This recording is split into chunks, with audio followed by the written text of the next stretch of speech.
Welcome back to the Beat the Often Path podcast, the show where we showcase unusual success stories to help us all think outside the box in our lives and in our careers.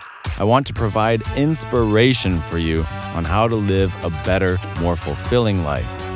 My guest today is Kara Hammer, a reporter for the Nashville Predators NHL hockey team on Bally Sports. Now, today is such a great episode. When you learn how she stuck with a dream with single-minded focus, I know you're going to be as impressed as I am. We'll learn how she worked her way up the food chain to a coveted spot as an NHL reporter, fulfilling a childhood dream. This episode is perfect for anyone looking for validation that yes, you can achieve what you set out to, as long as you approach your unusual path in the right way and with the right mindset. So with that, here's Kara Hammer. All right, Kara, thank you for joining me here on the podcast. How is it going? It's going. I'm excited. I haven't seen you. We were just talking since high school. So this is crazy. It's very crazy. And it's a pandemic and it's Zoom. It's all of the things. And we've known each other since how old? Since very young. So you went to Ponderosa. I went to Ponderosa, yeah. So at least from kindergarten? From kindergarten, okay, yeah. So probably when we were 5 years old. That is a very, very long time. And, you know, what I've seen you posting this various stuff either on LinkedIn or other social media platforms. You're doing some really interesting things. You've had a clear arc to your career and your professional life. You can see that you're doing bigger and more interesting things as time goes on. So I wanted to catch up with you and talk about that. So what is it that you do? Explain your story to everybody listening. Okay. Well, so currently I am the Ringside reporter for the Nashville Predators. That's the professional hockey team here in Nashville, Tennessee. So my job consists of doing all like the in-game interviews. I, conduct live interviews, a lot of stuff with fans. And it's been a crazy season because obviously COVID. Right now we're in the postseason, so it's exciting because we last night had the most fans in attendance in the National Hockey League. We had 12,135 people, but it's crazy because with COVID, I still have not seen a player on our team in person since February of 2020. Oh my God. So we are still broadcasting in the pandemic. Last season, the team played in a playoff and they went into a bubble and they went up and were in a bubble in Canada, and we were broadcasting still inside of a rink, socially distanced, wearing masks, the whole deal here in Bridgestone Arena. So you're really seeing a lot of technology come into play in my profession these days. But whoa. And what's a normal attendance? What pre-COVID, what's a normal number? So the arena, Bridgestone Arena here in Nashville holds 17,000, I think 110. So we're about 5,000 shy of that, but it's rocking, man. But you're getting back up there. 12,000 people. Yeah, we're getting up there. So hopefully pretty soon we can fill out the whole thing, but obviously still want to keep everybody safe and sure and see how it goes. But well, that's awesome. Yeah. And how on earth did you end up here? What's the path? Okay. So I had a very crazy story. So my journey started, I went to college at the University of Wyoming. And while I was in school, I was an intern for the local station in Cheyenne, Wyoming. So I used to commute 45 miles from Laramie to Cheyenne to be an intern for the TV station. And I worked for a guy in the sports department named Joe Leadingham. So Joe left and they hired me to do his job, because that's what happens when you work as a sportscaster on local television. People move and you kind of fill in these roles. So I started in Market 198 in Cheyenne, Wyoming. I worked there for 2 years. My first year, I did news, which I knew nothing about. And if you know anything about Wyoming, there's not a lot of news happening. So it was I learned a lot. And I also learned that I didn't care much for, the stuff that comes with news, a lot of city council meetings and, things that I thought, okay, I'm going to do sports because that's my calling. So the second year I did sports and I covered my alma mater, and that was completely incredible. After that, I went to Arizona and I worked for Fox Sports Arizona for a few years. And we'll kind of skip that. So Joe Leadinghand, he took a job in Nashville, and he called and he said, my station wants to hire a girl. Are you interested? Great and start. I said, sure. So, yep. So that's how I got here. I got here because of the man I interned for at Market 198 in Cheyenne, Wyoming. Their department wanted to hire a female and come in. And so 6 years ago, I moved to Nashville, and I worked at the local station here called News 2. I covered the hockey team in 2017 on their Stanley Cup run, and I networked myself into the Predators, and the president of the Preds said they wanted to expand their broadcast department, and they created a role for me. So that's how I got here, kind of in short. It's hard to sum up 12 years in 2 minutes, but that's my journey. That's a pretty good way to do it. Now, did you, when this all began, did it begin with sports, or did it begin with, I want to be in journalism, or you wanted to be on-camera talent? What was the initial thing? I always wanted to be a sports broadcaster. I knew growing up, when we were in high school, I knew I wanted to do sports. I played softball in college. Mm-hmm. And I would go to the Bronco games with my dad, and we always sat way up high. And I'd say, how do you get down there? I obviously can't play. I'm not good enough. How do you get down there? And he'd say, well, you could be in media. And so I thought, I want to be as close to the action as I can be without being good enough to be in the game. And so my love of just covering sports has led me on this journey. And I feel like the biggest thing for me has been networking and just making connections. And I always have girls ask me how I got here. And I say, it's just being a good person and helping others. I have had so many people help me get to where I am. And it's crazy. I've never applied for a job, which I think is hard for people to believe, because everything has always just been the right place at the right time and knowing the right person. And I'm very blessed because I love what I do every day. Wow. That is so cool. That fits the mold exactly of what we're trying to talk about. It's exactly right. None of it is traditional. I love it. You never even applied for a job. No. So Cheyenne, of all places, why Wyoming? It was cheaper to go to college in Wyoming than it was to go in Colorado. I hear that. So my dad's like, just go across the border. I'm like, okay. Okay. So that's why I went to Wyoming, and I loved it. It was an awesome experience. I learned so much. I mean, I always joke that I'm probably the only person working in the National Hockey League that branded cattle over the summer, because that's what I would do with my college roommates. So the stories are all true. That's what the stereotypes. Yeah, I mean, I learned to ride horses and two-step, and I still go up to Cheyenne Frontier Days, and then I come down here and I put on a blazer, and I talk to half of our team is from Finland and Sweden, and so I'm slowly trying to pick up on some of their Finnish words, but it's kind of crazy how it's all come to fruition for me. That is crazy. And you started with the news. So how was that something that you thought at the time that would be a springboard to sports, or where did that come in? Well, I don't know. I mean, I thought at one point maybe I could make it on the Today Show, but after a year in news, I realized I'm probably better stick with sports.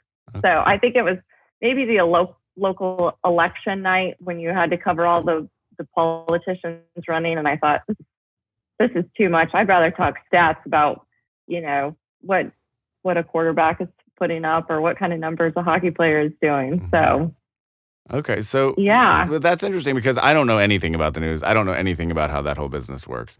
I just assumed that you'd show up, there's a teleprompter, you read what's on the teleprompter, and then that's the end of that. I didn't think there was any other part of that job, but there is. Well, there's a lot of that because when you start in local television, you do everything. So it's more than just showing up and reading the news. I would do everything. I carried my own camera. I shot my own interviews. I would come back. I wrote my own stories. I edited my own tape. And then, you kind of have maybe one producer that puts the whole show together, but really you're doing everything. And then you would go on air and report it.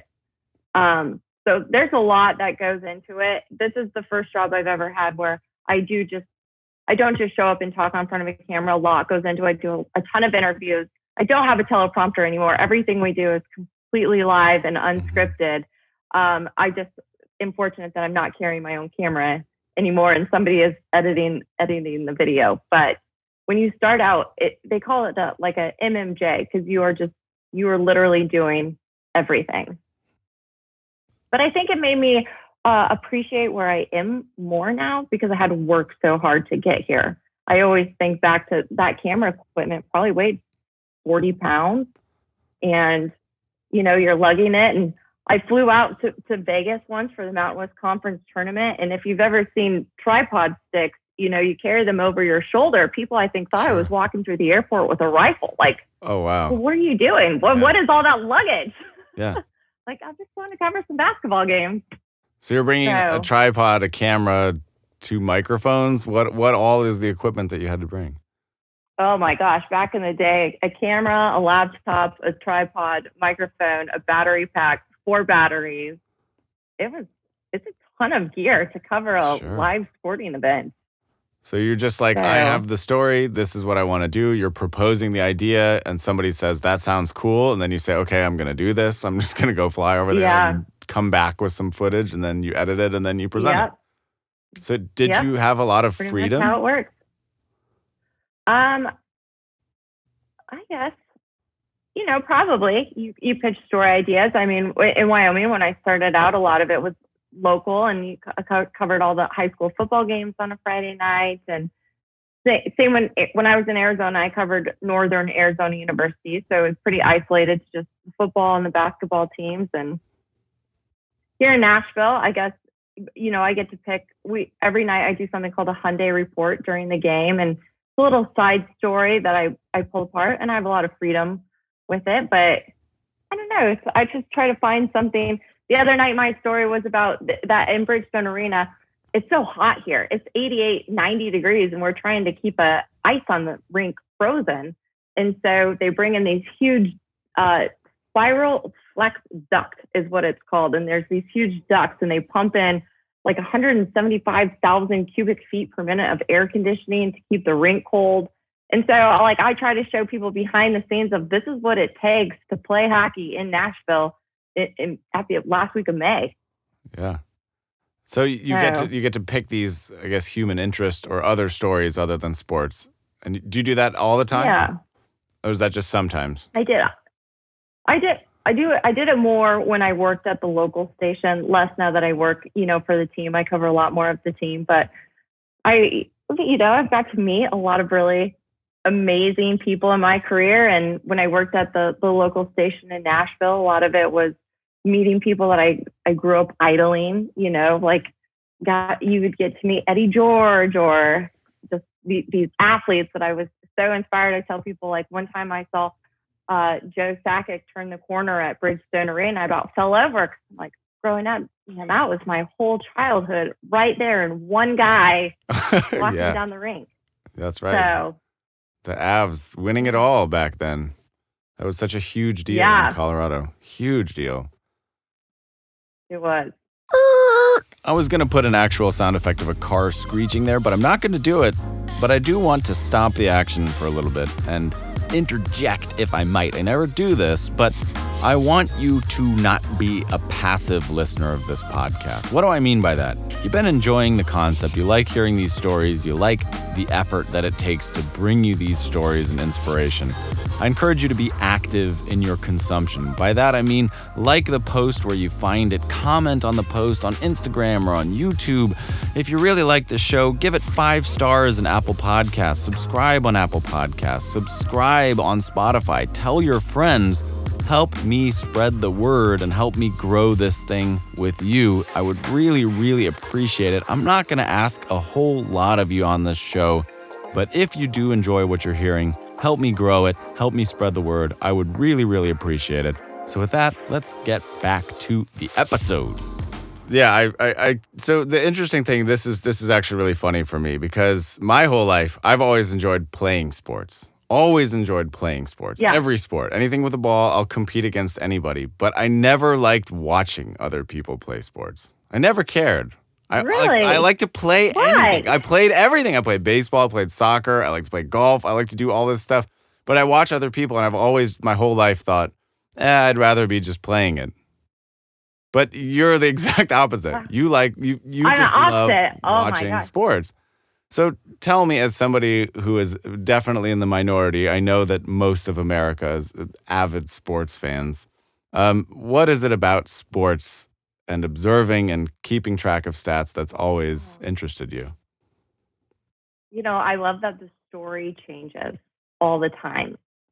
Each season, a storyline starts to develop, and I don't know. I can't even put it into words. Just how passionate I am about it. I just love the thrill that it brings, and I always think right now we're living in this crazy time. I mean, obviously this pandemic has affected so many people, but last night in this postseason, when you're in the hockey game, I mean, that's 60 minutes where nothing else matters.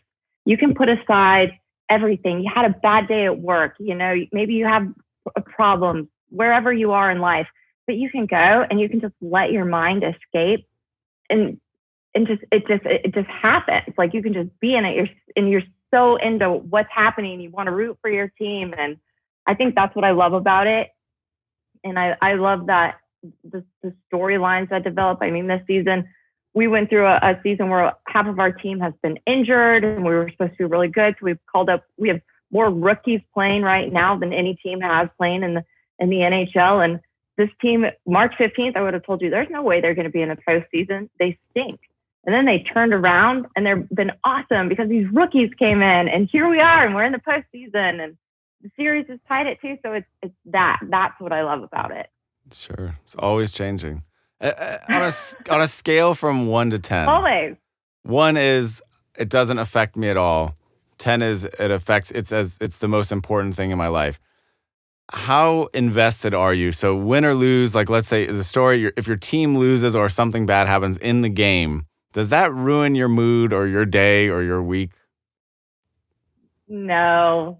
I'm not that. Are you able to let it go? I have colleagues that, after the game, if they lose, I'm the person always smiling. I probably make them feel bad because I'm still smiling after the game if they lose. But no, because I love it, because it's just in that moment that you care so much.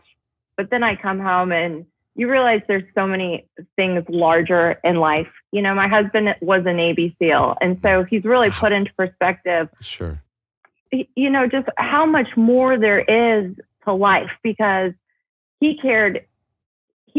I cover athletes who are at the very top of their level, but then he was in a military branch that's at the very top of his level. Yeah. So you just realize what's important, because they say like, oh, put it all out on the line. But then I look at what he did, and they put it all out on the line, and that's life or death. Mm-hmm. So I'm very much able to flip the script. I care a lot, but at the end of the day, I know that there's more important things. You can put it into the little box, and you can say, okay, well, yeah. I suppose if my significant other was a Navy SEAL as well, that would pretty much diminish almost anything else you can think of, right? There's not much in life that would be more intense, I would imagine. So that's interesting. Yeah, he's pretty awesome. So. Cool. Well, so you started in the news in Cheyenne. Yeah. So, I have this kind of theory. I don't know if I've covered it in the show so far, but I have this kind of theory that when we do something that we don't want to do, like a job that we don't like, or we don't like all of the aspects, we kind of nudge it towards, maybe even subconsciously, we nudge it towards the thing that we do want to do. So maybe let's say you're a video person and somebody tells you to write stuff, you'll find ways to kind of like do more videos in there, or you'll sneak in a video. So it sounds to me like you're doing the news and you started sneaking sports in there, kind of thinking, I'm going to try to make sports the thing. Was that conscious, or was that just something that you just gravitated towards? It was. Do you remember, when we were in high school and you would write out, like, where do you see yourself in 5 years? And remember those career path things we always had? Yeah. I would always write that I'm going to be a sports broadcaster. I mean, there was nothing in my mind that said I wasn't going to do this. And I still remember when I started in Wyoming, I told them, I want to be a sideline reporter. And they said, oh, you got to work. You got to start in a local station. You got to start at the bottom and work your way up. And if you would have told me back then that I would work in the National Hockey League, I probably thought you were crazy. Because when I came here, I actually started, and I used to sideline in the NFL. I sidelined for the Titans, and then to move over to hockey. But I knew that there was nothing else I wanted to do. I didn't have a backup plan, and I still don't have a backup plan. I don't know where Ringside reporters go when this career is over, because this is what I wanted to do. It was the only thing I wanted to be, and I think it really started that probably in high school, when I knew that, when I wrote that out, in 5 years this is what I want to do. And when I was at the local station, I thought 5 years I want to be on a network. And I mean, this is it, man. This is my dream job, and I'm so blessed to be here. So, wow, that's so crazy. Yeah. I guess I didn't know that this was, I mean, I've seen since then. I don't remember when I first started seeing, you had a tape here or there, or something would show up. You're, talking to some athlete here or there. I don't think it was hockey, but somewhere. I mean, obviously this would be many years ago, but I didn't know that it was that concrete, that far back. I didn't know that was the dream. That's so cool. All right, so and I think it's cool because I've covered so many things. Like when Cheyenne, I did rodeo. I mean, I covered so much rodeo, and you just meet people on this journey. I think that's the coolest thing about this job is all the people you get to meet. It's very, very fascinating. And are you sport agnostic? Do you care what it is? Do you care if it was football or soccer or hockey? just put me down there. I guess, I don't know. My first love is college basketball, and I don't ever work in Denver because I think I'm too much of a homer for the Denver teams. Like, I feel like I don't know if I would be as cool if I saw Von Miller walking down the street as I am when I see some of these, because I'm just a big fan. So, I don't know. I don't know much about soccer, so I probably wouldn't be very good at that. Okay. But so it does matter. It matters. It probably does. Yeah, like tennis, I don't know. Okay. I would just yell love. I don't know what that means. I don't cover it. Sure. Super nice. Yeah. So you're shadowing for somebody and they open up a position. What was the next step then? Let's go into the next moment after Cheyenne. After Cheyenne, to Arizona to come here? Mm-hmm. You said you wanted to skip over Fox Sports. Is that deliberate? Yeah. No, it wasn't. It was just, it's just kind of like all the same. You go from one station, then you go to another station, and then you just learn and you meet people. I was really lucky in Arizona. I work with a group of women, and that I loved that because sports is it's very male dominated, obviously. So I really work with a lot of women, and I think that's helped me in my career, is being around successful, intelligent women, all very comfortable in their own skin. So I could learn to be that way. And then I always take that here. When I joined the broadcast team here, there was another girl. Her name is Lindsay Rowley, and she welcomed me into this broadcast team with open arms. And I always have to give her credit because, like we kind of compete in a sense. We both work for the same broadcast team. We're covering the same stories. But I mean, I got here and she was like, "You're one of us now." And I think that gives so much credit. And I would hope that that's how it is in every industry for every woman, to help each other out when we work in such a male-dominated field. Mm-hmm. And have you always been... I don't know, probably didn't really answer your question. No, that's actually really fascinating. I just saw that movie about Fox News, actually. I can't remember what it's called. I think it's Nicole Kidman, and obviously that's a very scandalous... Was it Bombshell? Yeah, Bombshell. That paints a horrible picture of being a woman, or potentially horrible. Yeah. So did you always have people who had your back, or were there certain places or situations where you felt uncomfortable or where it wasn't so nice?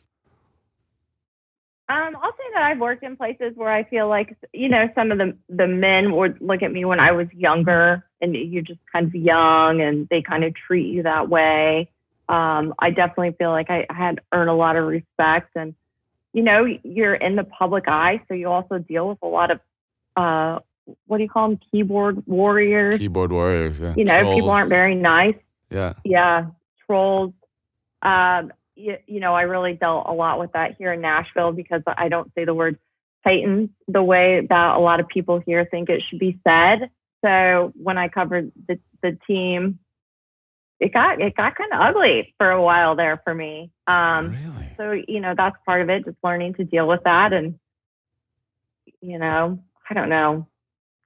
Social media, you love it and you hate it at the same time. But I'm very lucky because I feel like our fan base is good. So that is good.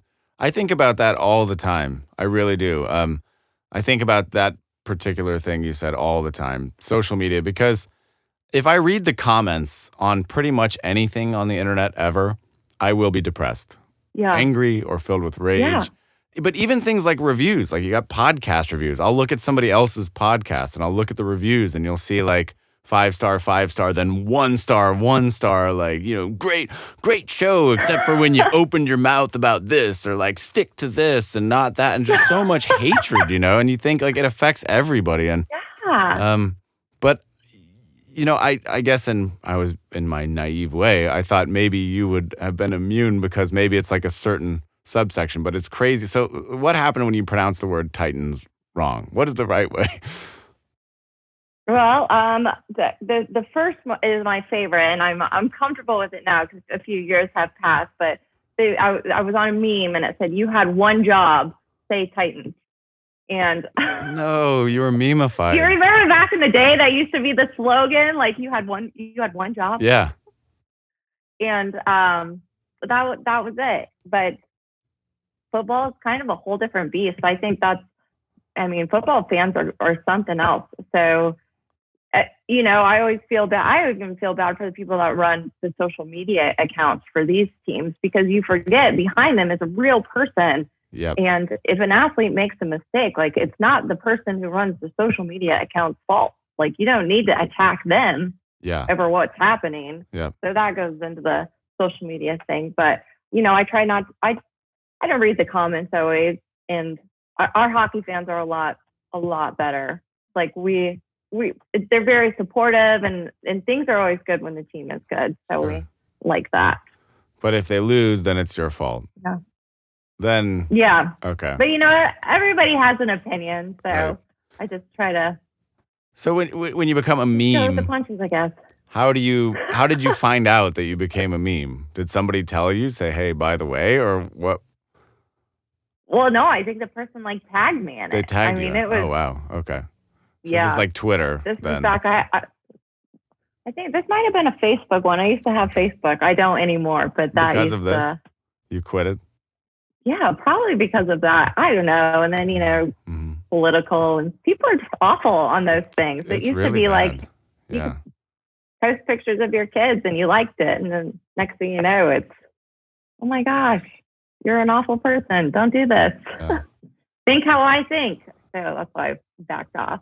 That's good. And it's good that you don't have to deal with that. It's good that you don't need social media for your livelihood. Because that's where things get tricky. Then your ego gets all wrapped up in what's happening, and then you start to equate your sense of self-worth with what they say, and that's always dangerous. But it's interesting because in our profession, especially on the local level, a lot of the local news is turning into more social media. When I worked at the station here before taking the Nashville job, a lot of what we did had to constantly be posted on Facebook because more people were checking their Facebook than they were turning into the nightly news. So you're in this, it's kind of like a double-edged sword. Okay, you want to put your story out there and you want people to watch it, but then you got to deal with the comments. But when you're on the news, you could talk back to your TV and I can't hear you. So that didn't really happen. True. Does it affect you, or are you really good about separating that? Are you able to say, whatever, I'm just going to do my thing? Or does it bother you when you get negative things like that? I don't know. It bothers me. I'm probably a little more sensitive than some of my colleagues. But, you just realize there's bigger things in life and life goes on and that's it. So. Yeah. I don't know. I'm the same way. That's a hard one to answer. It is hard. You feel really good when somebody says a nice comment, and so you want them to keep commenting, but then that one person, sometimes they're hard to get over. That's so true. And especially if you're putting in so much work, right? And I think also back in the early days, like if you're putting in tons and tons of work, you're doing this enormous solo effort, you're going from here to the finish line, and there's all of that work in between, and then you get to the final product, and somebody's like, "You suck." And it's like, damn it. And that's all you have, and that's it. You don't have anything else to go off of. Nobody was like cheering you on the whole way. You're just by yourself, and then you get there, and they're like, "You suck." Or they'll pick apart the one thing you were the most self-conscious about of the whole process. Yeah. Right? I feel that very, very, very strongly. I think everybody deals with it. It's such a weird part of our life. Well, I hope nobody's commenting negatively on your podcast because it's awesome. Oh, well, thank you. I do my best. No, but it's weird. Like YouTube, I'll get the strangest things. I'll post something on YouTube. Somebody will like it, or sometimes nobody likes anything at all, which is its own kind of problem as well. You do something and nobody says anything. That's another issue. Then you're like, oh my God, I'm living in a void. I'm all alone in the universe. You know? And then like you get no comment. But like sometimes I'll get a random YouTube comment and I'll check. That's the thing. I have to check. Even though I know I'm a philosophical person, I'm okay, and it doesn't affect my sense of self-worth. But you still look at like who's saying that, and sometimes like because I posted a thing about a microphone, actually about reviewing this thing right here, just a little harmless little pop screen. That's it. I just did a little review of it, and somebody's like, wrong, completely wrong. This video sucks. And I'm like, who's saying that? And why are they saying it? So you click their information, right? And it's probably like a 12-year-old kid. Their account is just full of total gibberish. You don't even know, like, what kind of human being is this? That this is like, and that's just the way it is, you know? But it's weird. And it is such a double-edged sword, I think. Because you want to reach people, but you don't want to reach everybody. You want to reach the people who like you. And who think like you. Only the positive people. That's right. How do you do that? I don't know. But I'm very glad that we didn't have the social media thing. Maybe we had a little MySpace in college. But, I'm very blessed that we didn't have it when we were younger. Because, I don't know. It's already tough to be a kid anyway. Now you got to deal with all the stuff that comes with it on the internet. So. Do you have kids? No kids. Okay. Yep. I have a 2.5-year-old daughter, and that stuff, it terrifies me. I mean, it's... Yeah. I get so worked up thinking about what kind of world she's going to grow up, and also with the iPad and just being a social media native. Kids can be so brutal to each other. Like, I'm not one of those people that's, like, against Gen Z. I think they got screwed on a lot of things. A lot of things. Like, imagine being in college during a pandemic. You know how much that sucks? That's horrible. Yeah. Nobody wants that. That's terrible. So they got screwed on a lot of things, but they can be so mean. Like, a family friend, they have I guess she's a bit older now, but a middle school age daughter. And the level of bullying that goes on social media is through the roof. Just through the roof. I mean, you post something and you get all these kids saying, like, kill yourself. Like, literally kill yourself. Oh, my gosh. And they're just so mean, and they pick apart each other's flaws with, like, such laser pinpointed accuracy. It's scary.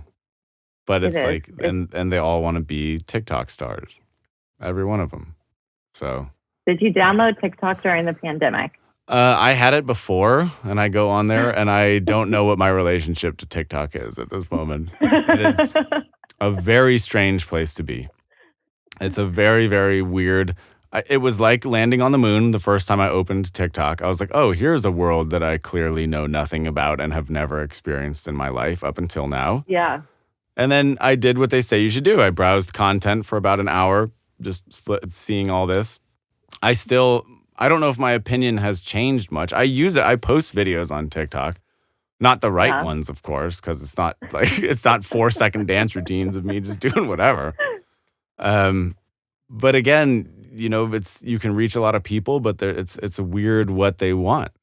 So, and also there's a lot of bullying and a lot of negativity there as well. If you get on the wrong side of like any platform, like your video can be seen by 200,000 people, but if it's not the right video, you run the risk of doing that. And I did a satirical thing. I did like a satire because I've always I think what you are to sports was me like Stephen Colbert or satirical type of comedians, Conan O'Brien. Those are the kind of people that I really idolized in high school. And so Colbert did the Colbert Report where he played a satirical figure. So I created a satirical social media influencer that I did for a while. But actually TikTok really kind of led me to stop doing that because some of the people, like I'd post something and it would sometimes go really far. Sometimes get like 70,000 plays. Half of the people would get it. Half of the people would think I was serious and they would respond. And then I was just like, whoa, this is like way too much for me to handle. So I backed off. Yeah. That's crazy. I'll share a story with you. So Sure. this happened to me this year, but talking about video going, too far to the wrong place. I had an incident with a player and they were down 4 goals. It was very negative. It was during the second intermission. And I said, hey, what's the mindset coming out? And I've interviewed these same players for 4 years. In the back of my mind, I thought he would come and say, oh, we just 1 goal at a time, But he responded to me of go score 5 goals. And it was nothing. We skirted past it. And then it got posted in Canada. And then it went so viral in Canada and the hate just kept coming. I had to log off Instagram because of the question and the answer. And people just couldn't believe I would ask that and couldn't believe he would respond that way. And we both got put in the situation where we looked like I'm the world's worst reporter in Canada. He's the angriest hockey player in the National Hockey League right now. And, afterwards, he came out of just recently and said, I felt so bad for Kara because she took all this heat when I was in the heat of the moment of a hockey game. And it just goes to like, if that would have never got posted by that one person, it would have not been a thing, right. It's just. So what was your mistake there? Crazy. What was so bad about that question? Well, I don't know. I'm still trying to figure that out. That seems harmless. What were you supposed to say? I don't get it. It's tough because we don't want to be negative. They're already losing. Right. And we want them to turn things around. Obviously, we want them to come and score 5 goals in the third period. Right. So I racked my brain over and over. Well, what should I have done? Should I have asked something different? Should I have done this? But I thought, I always do my job the same way. If the first time anything like this has happened, I have a great relationship with that particular player. And it was one moment that got put out. And, I guess I'm just not liked in Canada. But it's okay. I live in America. That could be a bumper sticker. I'm just not liked in Canada. Yeah. Canada's off limits. Okay, I don't need my passport anymore. But it's funny because I love Canadians. They're like the nicest humans on the planet. What? That boggles the mind. But, it does bring back, so tying in with the theme of this show in general. So you have chosen a profession, as not many people do, or maybe a lot of people want a profession that's in the public eye. You've chosen a profession where your face is out there, your personality is out there. And I think we live in a generation where a lot of kids want that. Everybody wants to be a celebrity. I think very few people are aware of what it means to be a celebrity. They just assume that it's all just tons of money and good things. Now that you've kind of been doing this for a while, is that something that you're happy about, or would you say that it's a definite negative thing? Does it affect you? How do you feel about being on-air talent now? Well, it's interesting because I live in a city with a lot of celebrities, probably like you in LA. The difference is we don't have paparazzi. And so a lot of people live here for the perk of they can roam about freely without being put in a tabloid. So for me to be an on-air talent here, I'm really nothing when, Carrie Underwood is at our hockey game last night. So it's kind of like this weird thing where maybe if I lived in a city where a lot of other high profile people lived, their talent might be, I guess, considered more, I don't know, celebrity status. I don't feel that way here. And it's interesting because, working in sports doesn't pay as much as most people would think, like what the athletes make compared to what the broadcast team makes is significantly different. So I don't know. I guess I don't really think about it. I don't really think about being like this person. I think I'm just this person that I love sports. I love what I do. I want to talk about sports. And if I didn't do it on TV, I'd probably like to do it on radio, or I would learn to be a better writer so I could do it for a newspaper, just because I want to cover a team. That's so cool. So you're able to live in that positive zone the great majority of the time. The vast majority of your time is, I love what I do. I show up to work. I do my job. And every now and again, you get tagged in something and you go, oh God, like that one. Like, oh my gosh, what could I do now? The first hate mail I ever got was when in Cheyenne, and somebody said, you should, well, I guess maybe it was physical mail back then. Whoa. Because I don't think I had Facebook. Okay. So somehow it got to me, and the person said, you should quit news and you should go be a realtor like everybody else in your industry that can't make it. So I've always thought, no matter what I do, I'm never going to be a realtor. That's the one thing. That one piece of hate mail. No more realtor. No more realtor. But so that won't be the next to be in right now. Yeah. No. But maybe if you get lucky, you can be like one of those great announcers, right? Those announcers who basically die behind the microphone. Maybe you can be like 90 years old. You'll become like a local legend. And then you have to be at the game. It'll be like bad luck if you're not there. Would that be a dream? Yeah, like a Vince Scully. Yeah, and like a Vince Scully. Team forever. Oh, that would be the dream. That would be the dream? Like, yeah, probably. They win the Stanley Cup. You take your dying breath. You're 98 years old. you sign off for the day, and that's it. That's the dream. All I want to do is drink out of the Stanley Cup. I haven't worked for a team that's won one yet. Okay. So yep. This is it. That's a great goal. So along those lines, what's next? What's your next goal or target, or just do this?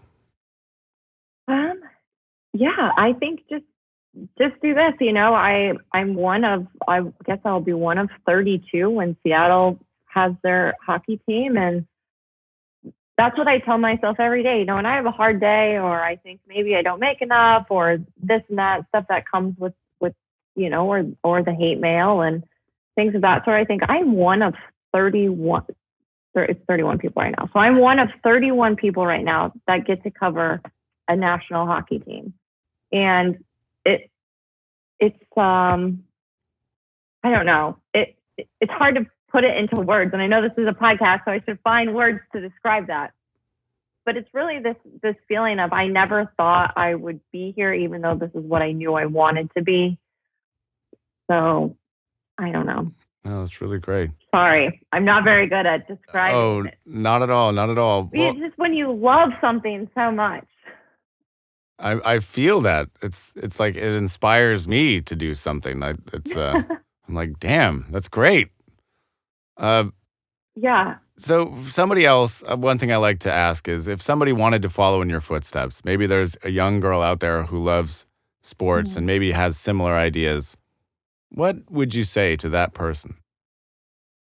Well, my big thing is, like I mentioned before, like I never had to apply. It was always like networking. So I think, know the people that you work with now, even at that beginning job. Like, it was that guy, Joe, in Market 198 that got me to Nashville, that being here helped propel me up to work for a network. So know the people that you're with now, because a lot of these people are going to go on to be successful, and you can use them when going forward. I also like to tell people, if you don't like a job right away at a station, maybe you didn't get the sports job, but they have a news job, take that job, or take the job behind the scenes, because there's always an opportunity to grow. Like, you're not just going to be the next person on ESPN straight out of college. You do have to work, and you have to learn kind of the ropes. And so I tell people, like, just take every opportunity that's awarded to you. I was an intern for 2 years before they hired me, and it wasn't paid. And I know there's a lot of controversy surrounding the unpaid internships right now, but I am in full support of them, because I learned more doing that than I would have ever learned just taking another job trying to get my foot in the door. If you don't mind me asking, how did you literally survive with an unpaid internship? How did you literally pay your bills? Well, I was still in college in my first year. I made $20,000 a year, so I still don't know how I survived out of that either. Okay. But I guess, yeah, I don't know. That's probably what other people have to think about. Luckily, I was still in school, Okay. so I was Right. doing the college thing when I was interning. But it's Eating tough, ramen. and it's still tough to, yeah, eating ramen, and it's still tough to break into this industry because it still doesn't pay very much at the lower levels. But there's an opportunity to grow, and I think that's the biggest thing.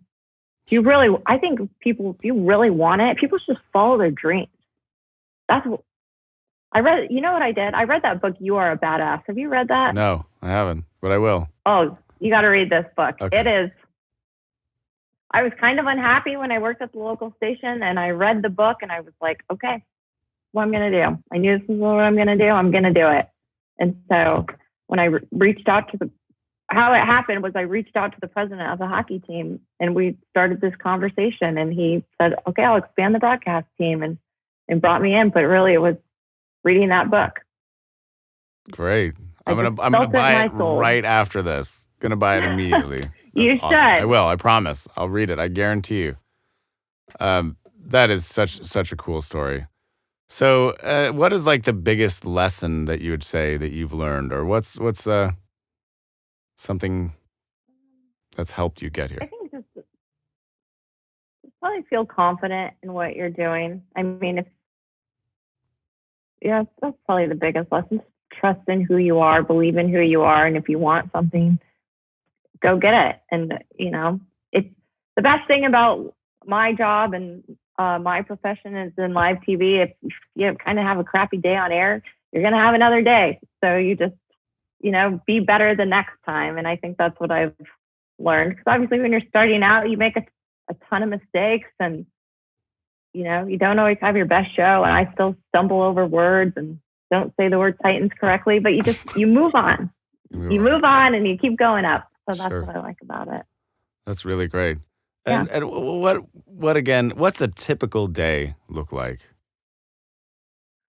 Every morning we have a production meeting on a game day. So we meet in the morning at 9 a.m. as a broadcast team, and we go over the show and what our highlights are going to be, and we put together what my Hyundai report is going to be, and then I get to the rink at 4:15, and I do a player interview over a headset at 5, and then the show starts, and I just kind of sit by and take notes, wait for my first intermission interview.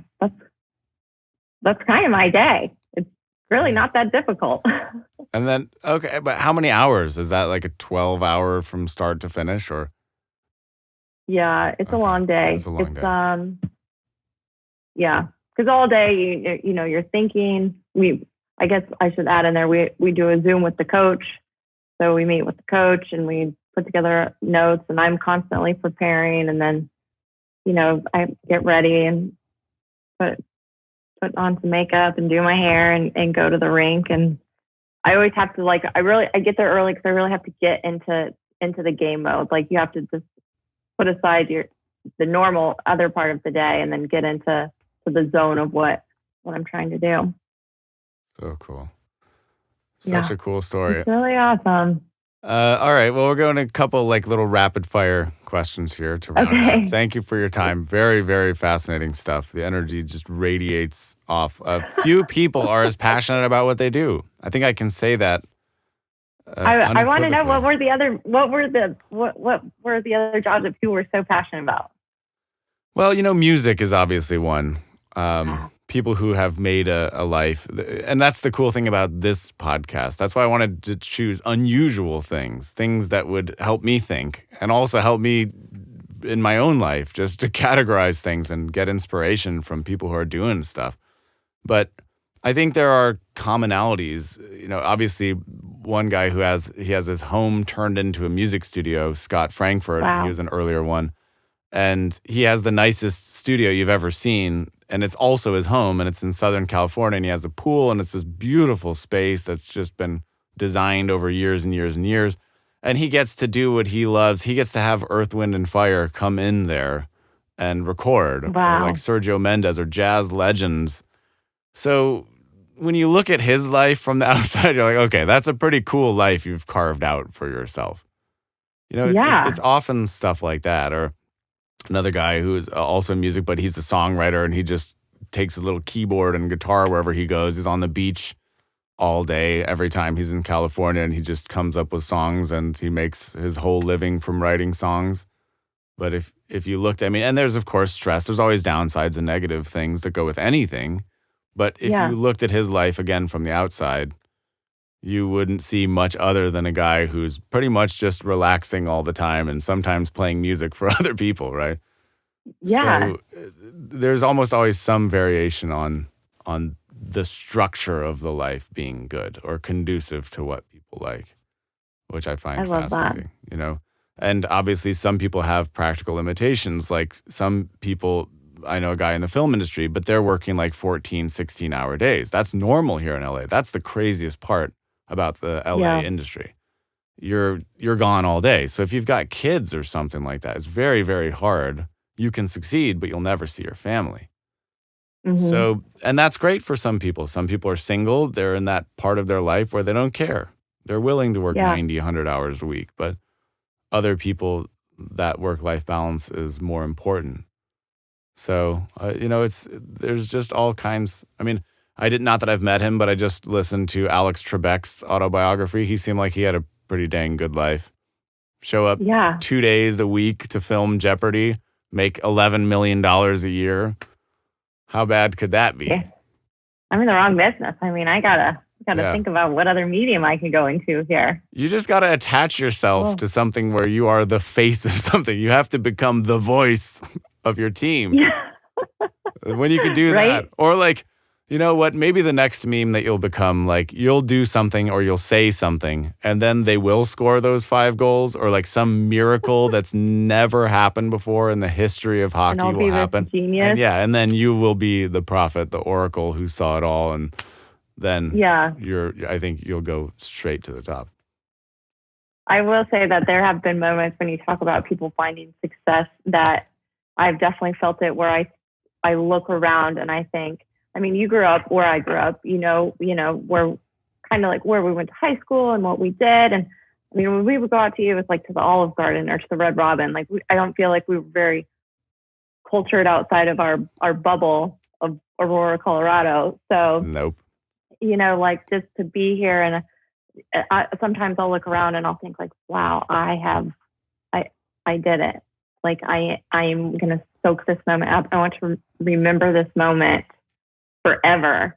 And I think I felt that way because I used to, Eric Church, country singer.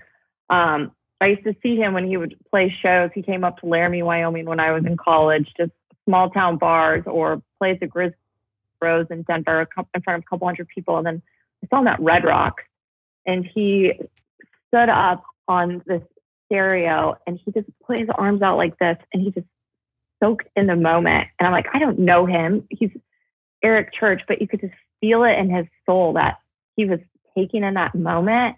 And so I feel like after that, I've always thought, I'm gonna do that. I'm gonna take in the moment and I'm just gonna appreciate it, because it might not last forever. And there's 10,000 other girls that would just do anything to have this job. I think that's why I'm so appreciative of it, because I know how warranted it is and how bad people want it. That sounds like the exact right approach. I get that and I feel that completely. Very cool. Well, then I mean, there's not much more we can say beyond that. I can't really go up from there, I don't think. I think that's a pretty good place to put a cherry on top. But I do want to ask, as a blanket question. So, what is the best piece of advice? Could be from the book that started all, but what's the best piece of advice you've ever gotten? Oh, wow. Okay. The best piece of advice, it just is totally specific to my job, but it was, don't think about the second question you're going to ask. Listen to the answer. And I always have taken that. If you ask somebody, my whole job is interviewing. That's all I do. I'm not used to this is probably why I'm not very good on this side of things, because I asked the That's question. right. We can switch. Yeah. Yeah, I mean, I would be really great if I interviewed you, so we might have to do this again. Okay. Sure. But I think that was the biggest thing I ever took away is if you don't listen to the first answer, I mean, because your second question, you may have an awesome second question, but man, you could have an even better one if you listen to what their answer is, because you could feed off of that. So if you're a journalist or a reporter or whatever it is, where you're interviewing people, I think that's the best advice I've ever been given. One question. So go in as a blank slate. Don't prepare. Yeah, well, we prepare, but like, Okay. just, you know, if you ask, like I have 3 questions every interview. Yeah. And so I think, well, first I'm going to ask this, second I'm going to ask this, but to not so much think about that second question, have it in the back of your mind, but really listen to what the person is saying in that first answer. Cool. I've got to work on that. This is good. I'm going to take that one to heart as well. I'm going to try to absorb it. I'll leave the last bit for you to promote whatever you want to promote. What do you want people to do? Do you want them? Where can they support your team or support you or follow you on Twitter, or what would you like I guess promote? You can follow my Twitter. It's just @KaraHammer. If you want to watch, the Preds are in the playoffs right now. We are on Bally Sports. They're taking on the Carolina Hurricanes in the Stanley Cup playoffs. The series is tied at 2, so we have a big Game 5 coming up tomorrow. But we're no longer Fox Sports. We're Bally Sports now. So it was just a name change. We're still the same broadcast team, but that's where people can tune in or follow me on Twitter. Okay, cool. Can you watch it online, or do you have to have cable for this? Dustin, can you watch the games online? I think there's a Bally Sports app. See, I'm not very good at this. And the next game is, I mean, obviously this is going to air. By the time it airs, it will be irrelevant. But the next game is tonight or tomorrow, or when? So we have a game Tuesday, and it's Game 5 Tuesday, and then we'll play a Game 6 Thursday here in Nashville. And this is going to air this Friday. So the result might be determined by the time this airs. It might be. Or you know what? We might be in a Game 7 by Saturday. And we'll really got to pump this out there because it's going to be a good one. Exciting. Okay. I will try to find a way to do this. Yeah. If ever you and your wife you come down to Nashville, and it's an amazing city. I would love that, because I've heard nothing but good things. And I've always had this thought that maybe I'd be a great country music lyricist in the back of my mind, just because I love the lyrics. I love, and I was referencing the song A Boy Named Sue when we named our daughter with the unusual name. I was thinking of the lyrics of A Boy Named Sue, about how giving that unusual name caused him to become so tough and such a good person. I think about that. So I would love to go to Nashville. I've never been. I've only heard nice things. I'm glad you like it there. That's cool. Yeah, you should. And speaking of names, I mean, I never appreciated my last name until I got into sports, because I don't think anybody here calls me Kara. It's just the Hammer. The Hammer. And so I'm like, thanks, Dad. This is awesome. Thanks for this awesome last name you already gave me. That's true. It could be like a lot worse, It could be like the Noodle or something. It could be like the Hammer. It's strong. It's authoritarian. It's a winner's name. It is. Yeah. It's a very good last Palmer. name. What does that even mean? I don't know. I hold things in my hand. Anyway. I don't know, but you were Boss Palmer for a while. That's right. So I was. did enjoy that. I know. That's right. And that's what I'm saying. But then TikTok broke my spirit. I don't know. Maybe it'll resurge. It'll make a resurgence. We'll see. I hope so. Well, come visit Nashville. You'll love it. You'll go down and see great artists and eat some really good food. And we got it all, man. Great place. Sounds good. Well, thank you. We'll keep in touch. I'll be following up with you after. But with that, the official podcast is over. Thanks for listening to the Beat the Often Path podcast. If you've been enjoying this show, please like, comment, share, subscribe on Apple Podcasts, subscribe to me on YouTube. It would mean the world to me. Also, do you have an unusual success story, or do you know someone who does? Well, please recommend them to me. They could be a future guest on this show. Maybe they've rolled the largest boulder down the mountains of Tibet, or maybe they built the world's largest chicken farm in Madagascar. The point is, I don't know what I don't know, so I'm looking for inspiration and unusual success stories. So help me by being a part of this adventure. I'm looking to grow this podcast with you. Thanks again for listening.